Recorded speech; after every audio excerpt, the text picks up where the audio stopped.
Hi, this is Scott Garibay, and today I'm going to be talking about Dungeons & Dragons and whether Wizards of the Coast should be selling Dungeons & Dragons settings. So there are over 20 Dungeons & Dragons settings, and I've been thinking a lot about settings because I've been thinking about Dungeons & Dragons 6th edition.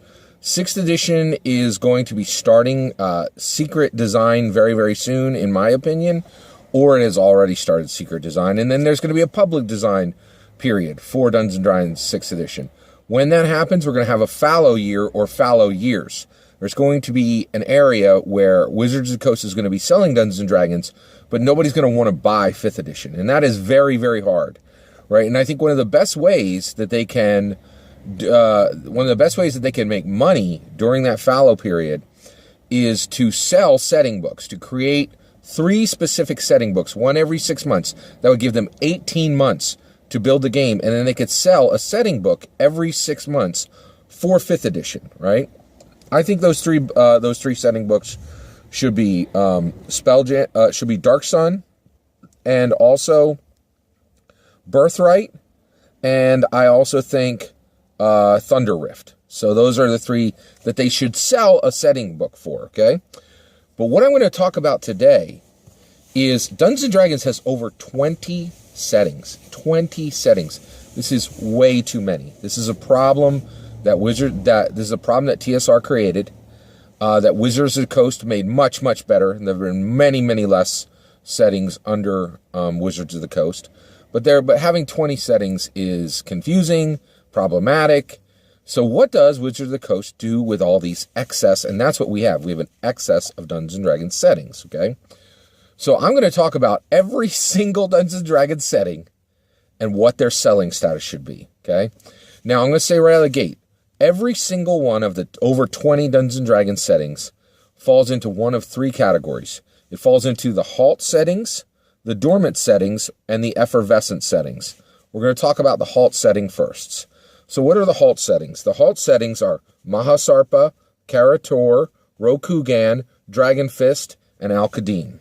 Okay, these are halt settings. These are settings that absolutely must stop, cannot go further, are never going to get any new love, are never going to get any shine in 5th edition or 6th edition. You will never see these touched by Wizards of the Coast to create new content in them. And the reason why is they all have exactly the same profile. Back in the day, somebody under TSR, and every single one of these were, actually, you know what? Rokugan, I think, was under Wizards of the Coast then. So both TSR and Wizards of the Coast did the same thing. They took a creator who had 2 primary attributes, 2, right? And they were like, and every single one of these creators, all different people, had 2 of the same attributes, right? And they created, and they said, and they looked across the world and they said, I see this real world culture. It's so exotic and exciting. I'm going to make it a setting for my game, right?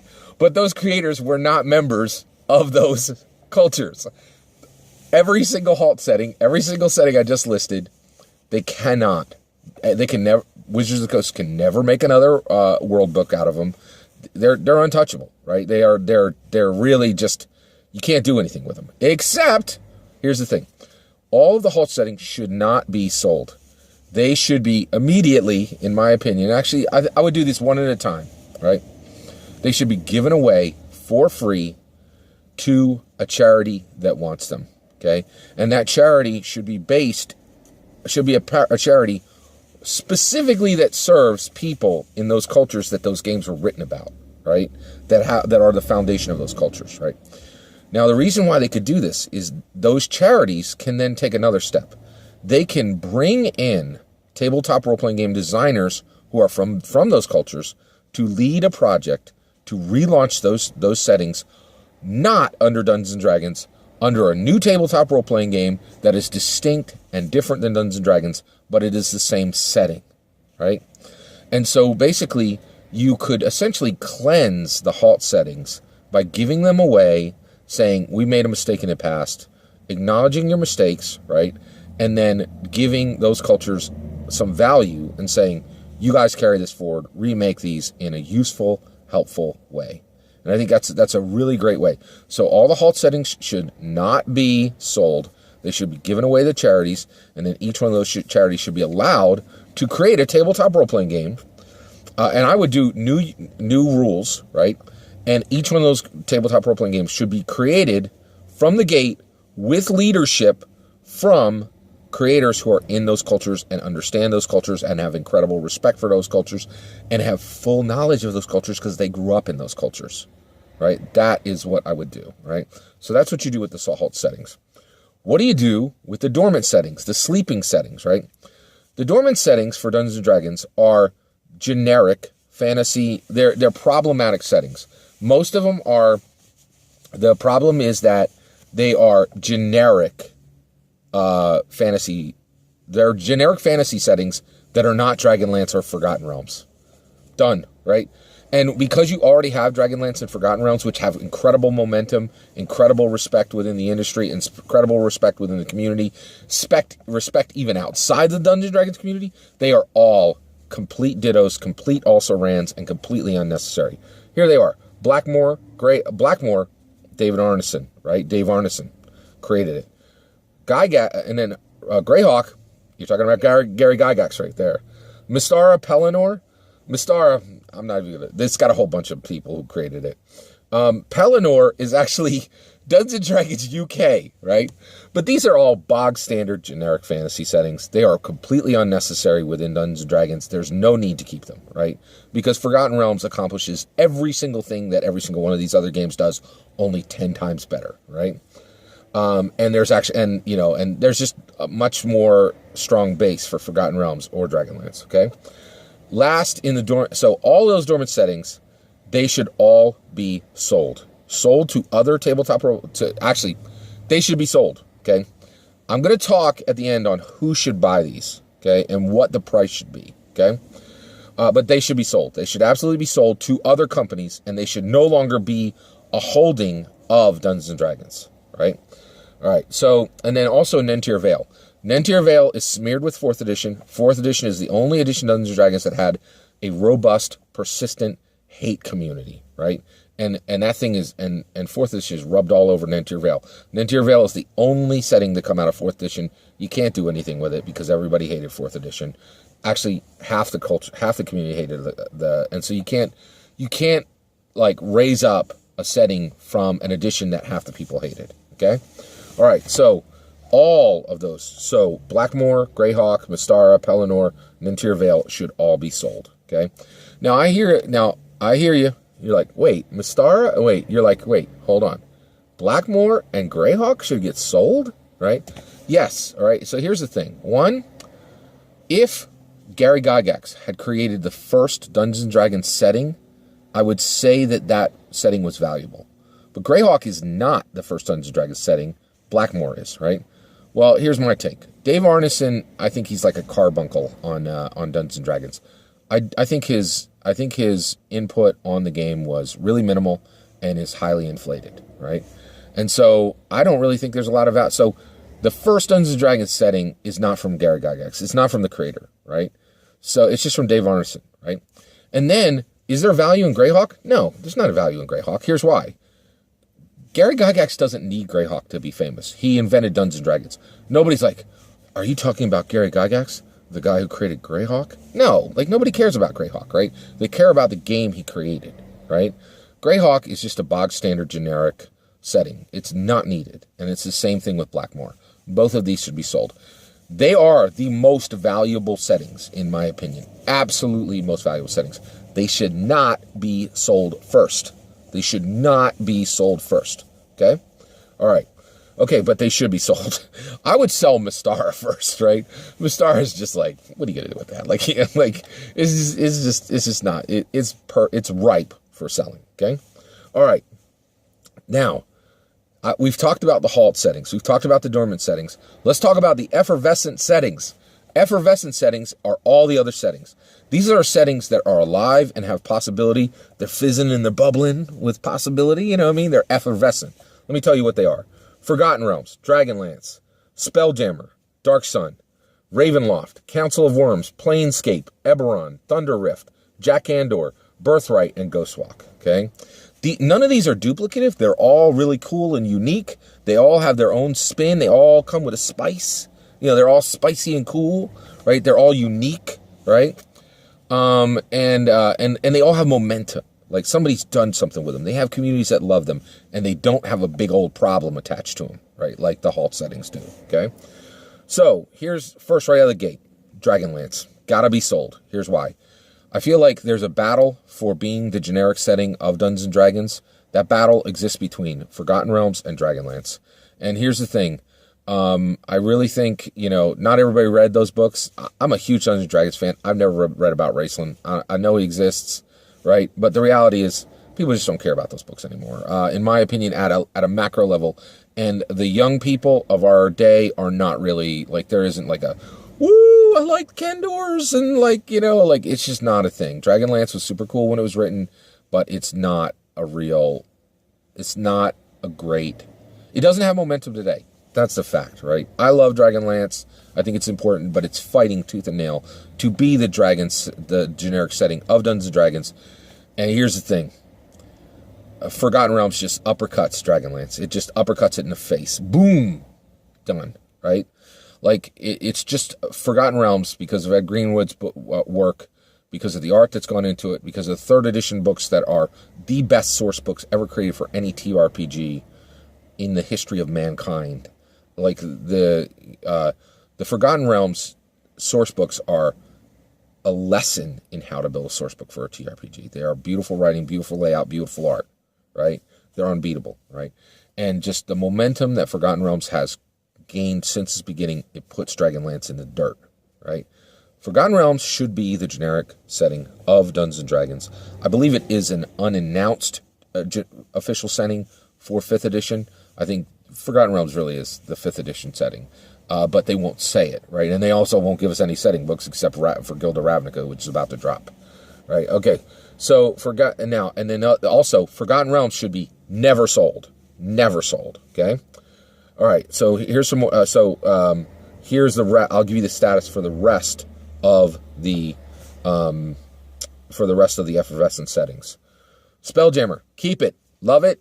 Spelljammer never goes anywhere. It's weird and wonky and awesome. It's got to be kept. Dark Sun, do not sell Dark Sun. You can't sell Dark Sun. Dark Sun is like the straight most Tundra Wolf on a Hill style setting of Dungeons & Dragons. It is pure awesome. Right? Like, you can't sell Dark Sun, right? Plus, it's got all that awesome Brahm art in it, right? All right. Ravenloft, okay? You got to keep it. This is just too cool. It's the Halloween setting, man. You can't sell that Ravenloft, all right? Council of Worms, do not sell. Do not sell. Keep Council of Worms, okay? I can't wait for a 6th edition Council of Worms, right? All right. Planescape, got to keep it. It's complete Tundra Wolf style, man. Super awesome. Cannot get rid of it, all right? Eberron, sell it. Okay. All right. I love Keith Baker. He's a really cool guy. I really feel like Wizards of the Coast has never known what to do with that guy. They should have hired him a long time ago. He should have been on the design team from day one, in my opinion. He's not. So, let's stop pretending, right? I think it was really kind of a disservice what they did to him with the PDF and no hardback for Eberron in 5th edition. And so rather than keep pretending that setting matters, I think I would sell it. And I know we're losing Warforged. I love Warforged, but I would sell it, and I think there's a lot of value in it. All right, okay. Thunder Rift. Thunder Rift and Jakandor. Keep them both for one reason. These are mysterious, weird settings that are low profile, right? And I think you could relaunch them with a lot of excitement. And I think they're the Rocket Raccoons. That is the issue. Thunder Rift and Jakandor are the Rocket Raccoon and Groot. Thunder Rift is Rocket Raccoon. Jakandor is Groot. They are just these awesome, weird, and Guardians of the Galaxy blew up. They made those, nobody cared about those characters before the movies, right? But then they came up and Marvel made them awesome. And that's the whole point is Thunder Rift and Jakandor are absolutely, just pure Tundra Wolf style. They are awesome, right? Keep them, right? And you could do something with them, right? Then Birthright, I would keep, right? I love Birthright. It's one of my favorite settings. It's really unusual and unique, and it's about noble. It's about being a noble, like king or prince or princess or queen, and it is really unique. There's nothing like it in the game, and I think they should hire Matt Colville as an official guy and just make that his job to create the birthright as a setting. Done. Right? All right. Ghost Walk. Love Ghost Walk. Ghost Walk is an awesome, awesome setting. Should not be sold. So the only effervescent settings that should be sold are Eberron and Dragonlance. All right? All right. Now, what do you do? How do you sell? Okay? So you have to be really careful how you choose your first setting to be sold. Okay? First setting to be sold, in my opinion, would be Dragonlance. Okay? There's a lot of momentum with it. There's a lot of momentum that happened in the 80s, 90s with it, right? It's a respected name. People know it, right? So here's what you do. Here's how you sell your first Dungeons & Dragons setting. Okay, one, Wizards of the Coast is not selling from a position of desperation. Even with the fallow days coming, they still know how to run an awesome tabletop role-playing game company. And to my mind, because they kept the design team lean and because the team on Dungeons & Dragons is lean, you don't have to, you're not scrambling for a ton of money to keep like 600 people, which TSR one time had 600 employees, which is absurd. It's just bad business, right? Because the team is lean, they're not in a financial desperation, right? So they can sell from a position of power. You sell Dragonlance. You do not sell it to a tabletop role-playing games company. You put Dragonlance out on public sale for anybody who wants to buy it, okay? And you charge $50 million. $50 million. $50 million. That price point, okay, becomes a declaration to the world. We are claiming our Marvel status, okay? Marvel sold X-Men, Fantastic Four, and Spider-Man in the 80s because they were going bankrupt, right? Wizards of the Coast can understand the true value, the true multi-billion-dollar value of Dungeons & Dragons. I'm a firm believer Dungeons & Dragons is as equal in value as an IP as Marvel is, as every Marvel superhero combined is, right? So when you come out and you say $50 million, you take every single TRPG company on the planet out of the buying, okay? The only people who are going to buy your $50 million setting are the following, right? And there's maybe a couple groups that I'll miss, but I'll tell you people who are going to be in the mix, right? Chinese Canadians. There's a ton of Chinese Canadians, Chinese people who have migrated to China, right? They've had a millionaire migration to China, right? They're coming near America. These Chinese people have hundreds of millions, if not well over $1 billion. There's like multi-millionaire Chinese people in Canada are not uncommon. It is a new trend that has just recently happened. They would have that kind of money, right? Where those are, they're Chinese, but they're coming here because they love America, right? Or they're coming close to America. Those people ain't coming because they like maple syrup, right? So they're coming here close to America. They kind of love Western culture, right? And they got the money for this kind of purchase, right? And whoever makes this purchase is going to make news. They're going to make international news. Whoever buys Dragonlance, it's going to be like $10 million worth, in my opinion, free advertising for whatever your thing is, right? Just if you're like, hey, I'm a Tundra Wolf style person, I want the world to know that. People are going to know it if you buy, right? The other one is pure moneyed up Silicon Valley tech millionaires, right? And there's a ton of them, right? There's a ton of weirdo Elon Musks just running around with more money than they know what to do with, right? Those dudes should be buying, and ladies, should be buying, Dungeons & Dragons settings, right? And by the way, creating this into a tabletop role-playing game, just throw $1 million at it, and you got the best game that's ever been written, right? It's nothing. Especially if you had $50 million to spend on the setting, right? You can do, and once you own it, you can do whatever you want. You can do movies, you can do video games, right? Every single Dungeons & Dragons setting is worth $50, in my opinion, to $500 million a piece, right? You start the ball rolling with Dragonlance and you charge $50 million, right? You sell it to a Chinese Canadian, you sell it to a moneyed out Silicon Valley tech whiz, right? Who just sold their mobile app for $2 billion, right? Which is not uncommon, right? And those are just like the people off the top of my head that can make a $50 million purchase, right? And there's a few more. There's other groups, right? So that is what you should do with every single current Dungeons & Dragons setting. That's how you make this roll. That's how you make this work, right? That's what should get sold. That's what should be kept. And I truly hope that Wizards of the Coast realizes the value of their brand. And I would love to see Wizards of the Coast start raking in some real profits from this game, because it is incredibly undervalued. Thank you very much for listening. I would love to know if you think I got any of these wrong, right? What would you do with the halt settings? What would you do with the dormant settings? What would you do with the effervescent settings, right? Let me know in the comments. I'd love to hear your take. Please consider liking and subscribing. Thank you very much.